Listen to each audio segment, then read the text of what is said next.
Programang ito ay rated SPG. Striktong patnubay at gabay ng magulang ang kailangan. Maaaring may masiselang tema, lengguwahe, karahasan, sexual, horror o droga na hindi angkop sa mga bata.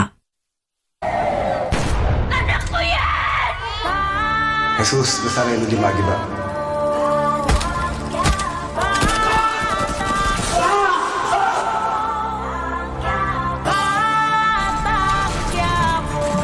Sa pagpapatuloy ng inaabangang eksena dito sa FPJ's Batang Quiapo, natuntun nga ni David ang bagong pasugalan, ngunit wala siyang kaalam na ito ay pag-aari ng kanyang kapatid na si Tanggol.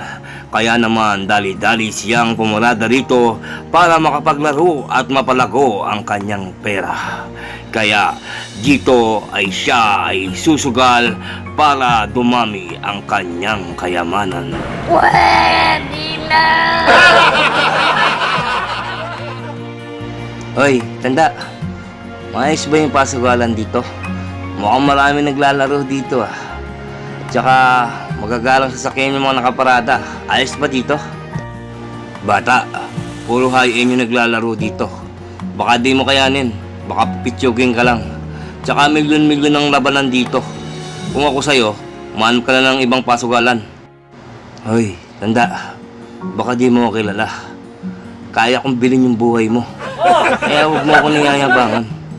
Ikaw magdadala-dala ka ng chicks eh. Kasing tanda mo rin. O ano, tinatamimi ka ngayon. Kung ako sa'yo, tumabi ka na lang dyan sa dadaanan ko. Sige na, tumimik ka na at dadaan ako. At mag-uubos ako ng milyong-milyong pera ko. Dito nga ay pumasok na si David sa loob ng pasugalan. At syempre, gaya ng dati, kung bagong muka ay sasalubungin ka ng mga katiwala nito. Sir, hello po. Magandang hapon po sa iyo. Mukhang bago yata yung mukha niyo dito ah. Ngayon lang po yata kayo napasyal dito sa amin, sir. Bago lang ako rito. Nakita ko nga lang sa labas eh. Parang mukhang maayos naman. Maayos ba dito sa inyo? At saka, safe ba? Naku, sir. Safe na safe po dito sa pasugalan namin. At saka marami po kaming bodyguard dito. At saka, sir, kung gusto nyo, marami din kaming mga chicks dito.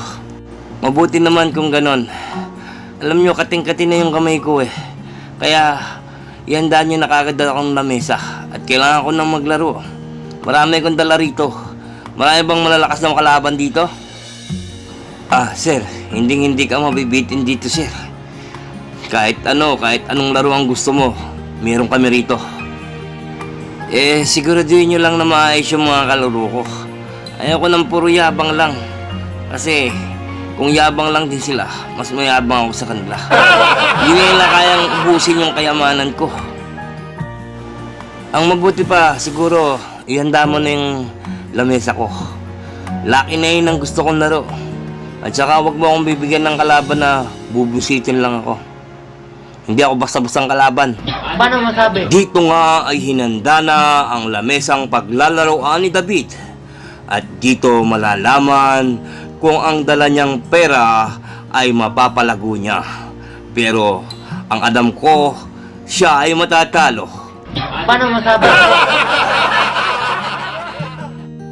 Nagsimula na nga ang bakbakan sa lamesa. Kampanteng-kampante si David at alam niya sa kanyang sarili na mapapalago niya ang dala niyang kayamanan. Habang tumatagal ay unti-unti na nga natatalo si David at wala siyang kaalam-alam na pinagmamasdan na siya ni Tanggol. Patuloy na sumubaybay dito lang sa FPJ's Batang Quiapo, 8 PM gabi-gabi.